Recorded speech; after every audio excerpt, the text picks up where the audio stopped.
Hello everyone, Jamie Meloni here, host of the All Do That Business Show 2.0, where business becomes show business. Weekday mornings, 7 a.m. Eastern Standard Time on thatbusinessnetwork.com and made available on demand on iTunes as well as on YouTube. So today we're going to be talking with Kim Addis. She's the president and founder of Frame of Mind Coaching, and you can learn more about her services and her processes at frameofmindcoaching.com. So we're excited to have Kim with us on the program today. So welcome, Kim.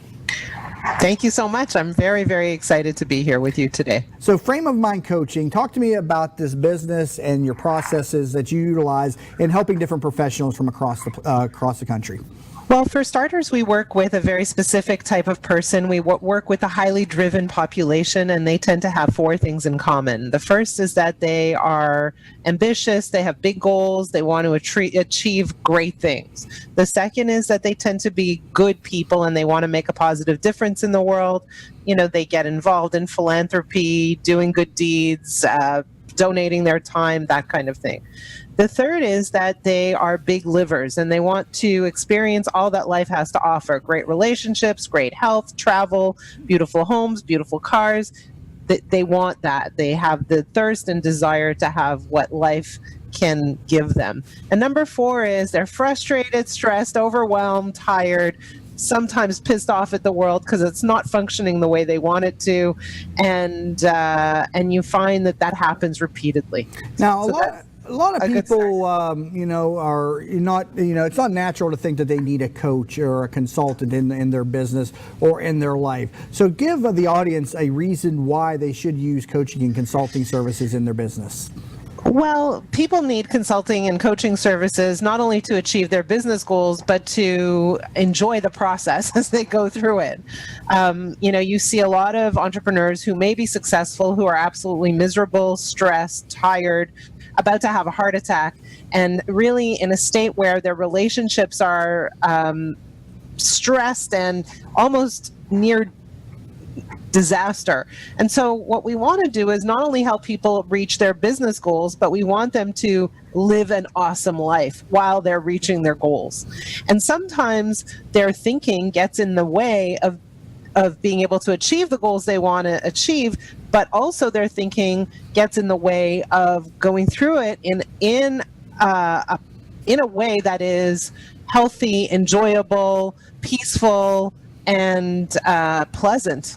A lot of people will say, well, that coach doesn't know anything about my business. Why am I going to listen to him or her? And, I always say, well, there's a lot of great baseball players out there who've been coached by managers who never got past high school baseball or college baseball, but they know how to coach. There's a difference between coaching and doing. Can you elaborate on that point for me, please? Yeah, I'll elaborate for sure. When we coach people, what we do is we look at how their thinking is impacting their results. So the basic premise is nothing impacts your results more than the way you think, the way you look at life, the way you approach things. It's all about you. And that has the greatest impact on your outcomes than any other factor. The problem is that we don't often spend time examining that relationship between our thoughts and our results. And so as a coach, personally, I don't need to know your business. I need to understand your thinking about your business. And so that's where our expertise comes into play.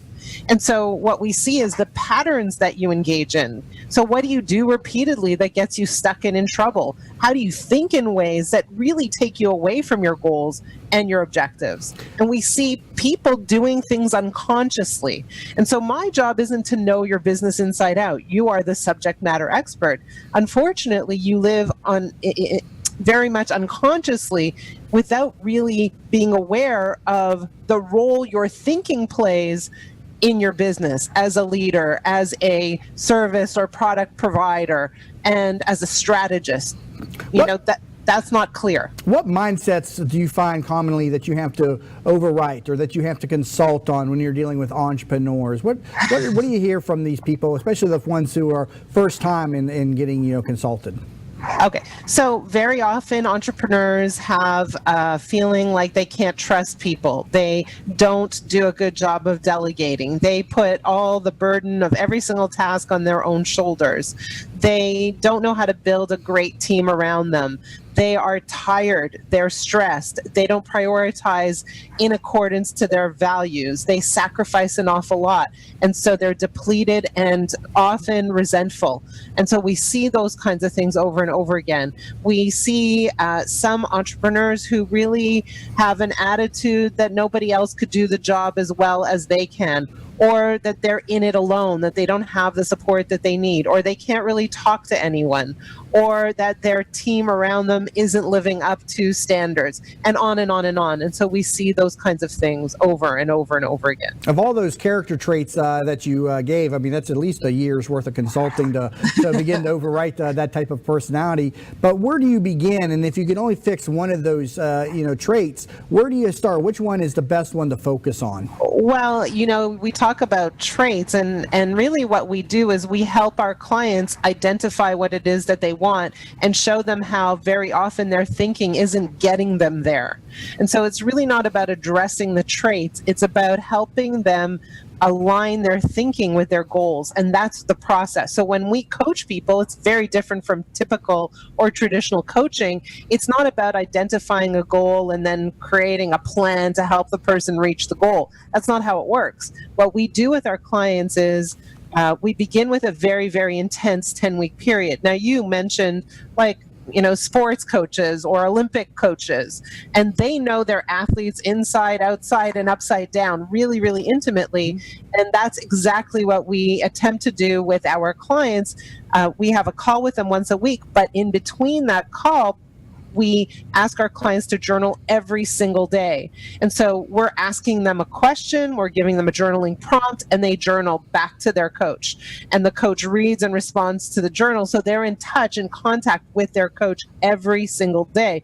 And the purpose of that journal is really to explore how the client thinks and how their thinking is affecting their behavior and therefore their outcomes. So we're not, out there to help people specifically reach one goal. We're really there to help people master their thinking so they can reach any goal. I like that technique that you use, the idea of journaling on a daily basis, because writing really influences a lot of creative areas of the brain, and to incorporate that into your coaching and consulting program really gives a benefit to the client without even really knowing that they're getting that benefit. What type of journal entries do you see? What do they write about? Do they really open up to you versus when they're speaking to you when they write?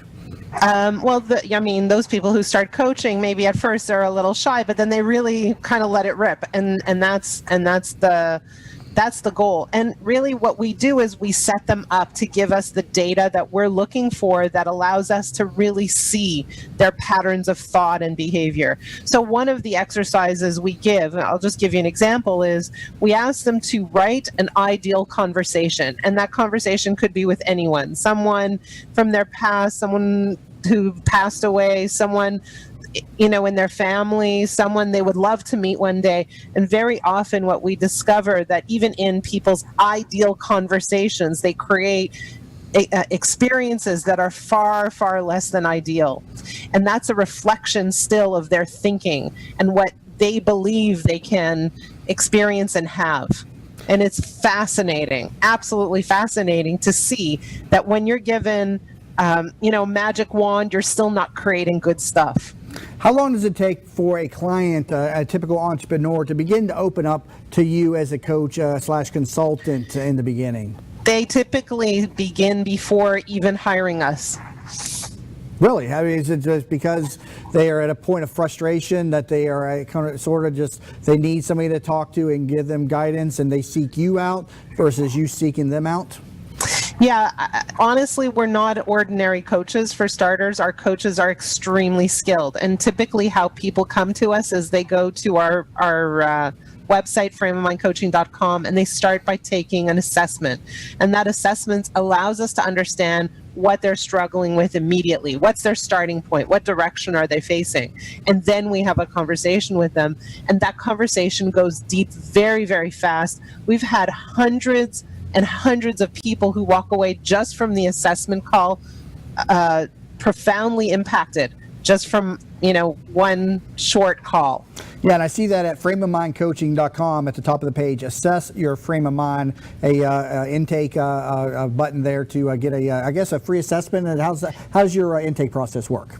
So what happens is they fill out this assessment, and that assessment is composed of two kinds of questions. One is just, questions on a scale of 1 to 10. How stressed are you? And then the other set of questions is journaling questions. And then they get an appointment with one of our coaches who gives them an example of exactly what it would be like to go through coaching. So right from the get-go, they feel the impact of this particular style and approach of coaching.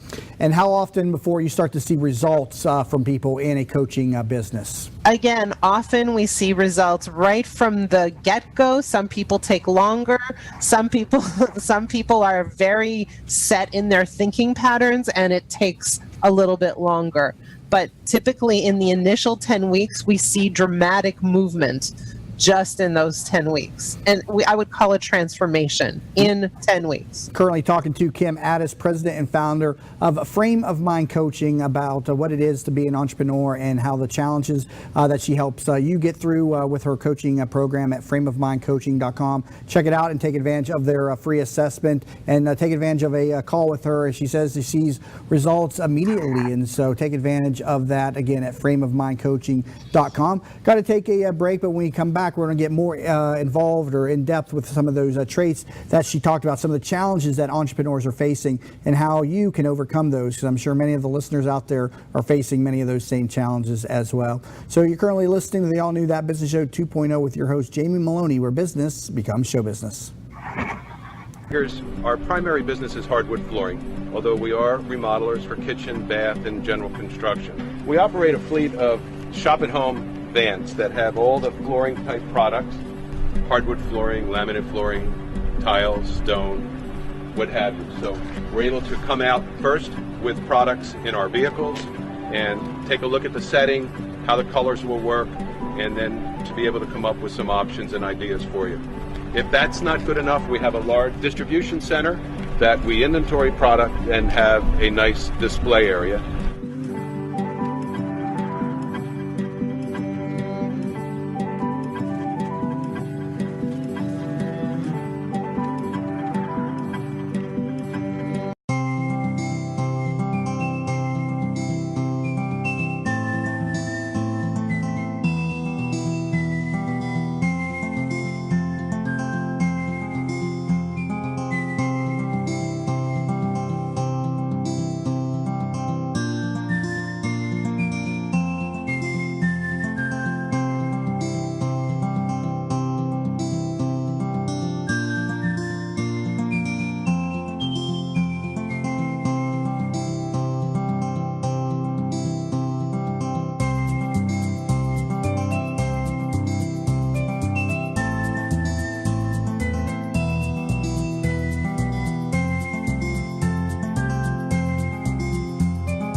Hi, Jackie Skelton from JR World Travel here.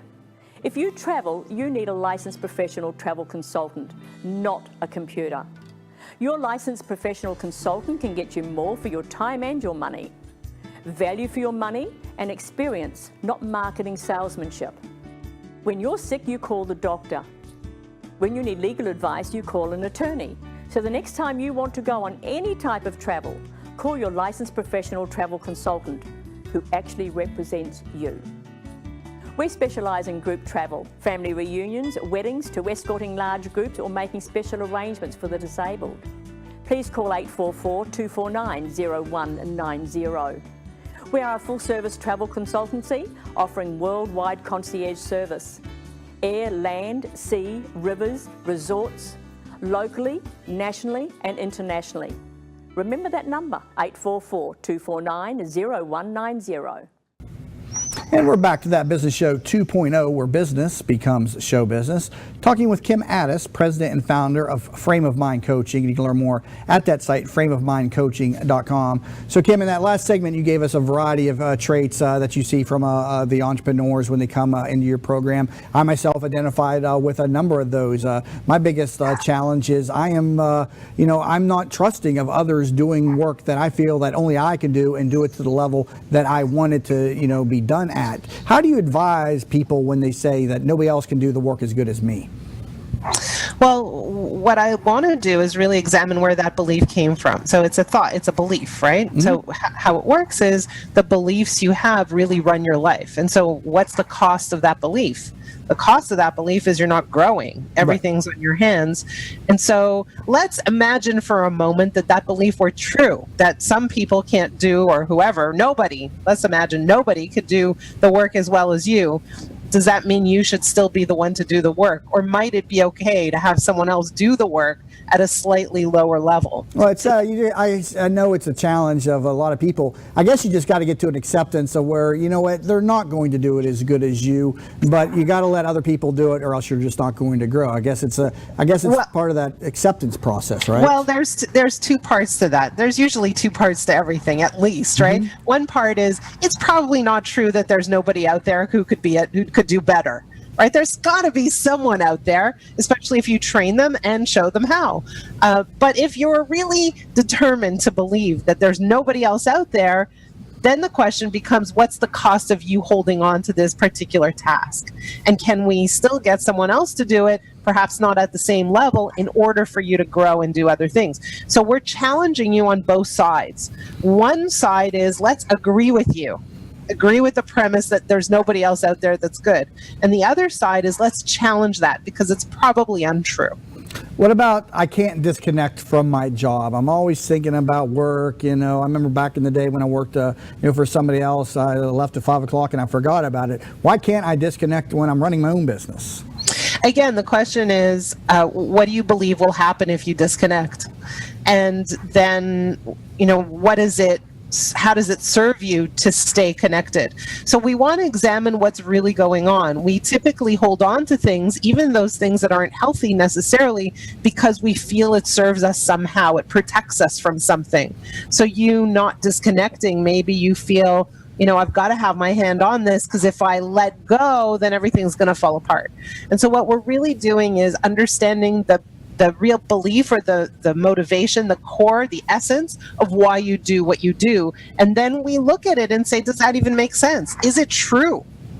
I think what we find is mostly our beliefs are invented. We invent things. I think a lot of people fear success, and I'm not talking about success at the their own personal level, but I think a lot of people are fearful of growth and expansion and what that would do to themselves and that letting go of control. Do you get that sense when you're talking to entrepreneurs that maybe they're holding themselves back from growing because maybe they're just afraid to grow? To be honest, I don't feel very often that people are afraid to grow their business. I do feel that people are afraid to grow themselves because it's heavy lifting. You have to roll up your sleeves and really take a deep look at how you operate. And I think that people are afraid of that type of growth, the personal growth. And for any entrepreneur, your business grows as fast as you do personally. And so that's the work that really needs to get done in order for your business to grow. And people are scared of that. They look at it as an investment that doesn't seem to always be tangible enough for them. But that is really the most critical investment that anybody can make.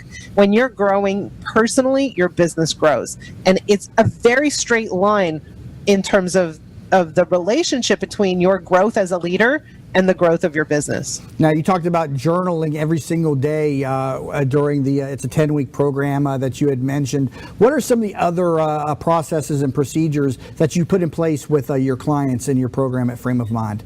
One of the things we ask our clients to do is we record every call, and we ask them to listen to the recording before the next call. The reason we do that is because we want our clients to start to pay attention to how they think, the words they say, the stories they tell, their emotional triggers. And we want them to start to become observers of their thinking. Because if you can't take a step back and see how you operate, it's very hard to make changes that lead you to another better, more successful place. So a huge part of what we do is to help you gain insight about this key relationship between your thinking and your outcomes. What is the biggest misbelief then that you see from entrepreneurs? Is it that, what I said earlier, that people can't do the job as good as me, or they just can't disconnect? What is that? What's the biggest common misbelief that you see amongst your clients? What I see amongst my clients is very often the idea that out there the world doesn't operate how they want it to, and that it should. That's the greatest misbelief, that the world should operate the way they need it to, expect it to, and want it to. And when it doesn't operate that way, they experience frustration, stress, disappointment, and really even almost pain. And that's really the core issue that most entrepreneurs encounter. Who comes to you seeking coaching and consulting in terms of the different generational groups? Do the millennials get involved in consulting? I have clients in their 20s, 30s, 40s, 50s. I've even coached someone in his 70s. So there's a huge range. And really what we end up doing is coaching someone who's looking not only to get ahead in their business, make more money, become a better leader, but someone who's really tired of the stress, the frustration, the anger, the agitation. They're just tired of that. And they're ready to experience life a little differently in their business, in their homes, as parents, as children, as friends, as spouses, etc. How did you find the business of coaching and consulting? How did you launch your own business here? Well, I used to own another business before this. We used to build simulation-based assessments, and the purpose of those assessments was to help companies make better hiring decisions. And one of the things we did was we tested hundreds of thousands of people, and we looked at their skill sets, we looked at their IQ, we looked at their personality traits, and we discovered one key thing, and that was a person with a higher degree of emotional resilience would be more likely to succeed in any job, in any position, in any industry. And when we look at coaching, mostly coaching isn't about helping someone develop their emotional resilience. It's about helping them do things. Right. It's action oriented in order to help people reach their goals. But I've always said that action follows thought. First we think, then we act. And I like to deal with that initial part, the thinking. If you think differently, your actions will naturally follow. It's kind of like if you look at a dog and you want the dog to wag his tail. You don't take the tail and shake. That's not how it works, right? And so very often in the world of coaching, we do that. We take the tail and want it to wag just by shaking it. And I don't want to do that. I really want to look at what precedes that. So the ability to have a strong emotional resilience is a good measurement for success in business. I myself am just a low emotional person, period. So I think I have good emotional resilience because I don't have a lot of emotion. Either way, I'm always kind of an even-keeled individual. Do you find that that's an advantage or a disadvantage to somebody who's just a low emotional person in general? Well, it's not about being low emotion. It's about understanding what triggers your emotion if you have them at all. So you may be low emotion, but do things anger you? Do you get pissed off? Do you get agitated, impatient? I get irritated, but I don't ever blow up. And likewise, I don't get overly excited about things either. I always just try to maintain evenness. Yeah. Right. And so really the question is, are you loving your life? If you are, then go ahead, keep going.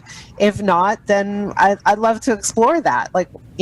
My lack of emotion has been an advantage and a disadvantage. It's an advantage, I say, in business, not so much in my personal life. That's why I'm 39 and still single. I don't have a lot of emotion that I can show a significant other. I'm just always, kind of even-keeled and business focused. And so, like I said, it's an advantage in some areas, it's a disadvantage in other areas. So I have a quick question, and I know we're supposed to wrap up, but do you not have emotion, or do you just not express it? I don't express it well. It's in me, and I just can't express it. So it's Yes. So that's go ahead. So if that's getting in the way of building great relationships, well, that's something worth exploring. Yeah, that's a whole nother area of my personality that comes up from time to time on the program, but something I've never learned to unlock. And I don't know really what locked it up. I have my theories and my beliefs, but it's a unique side of me. But nonetheless, it's helps me, maintain my temperament throughout business. Because like I said, I don't get overly excited with anybody, no matter what they do or don't do, I guess. So, well, maybe we could talk. all right.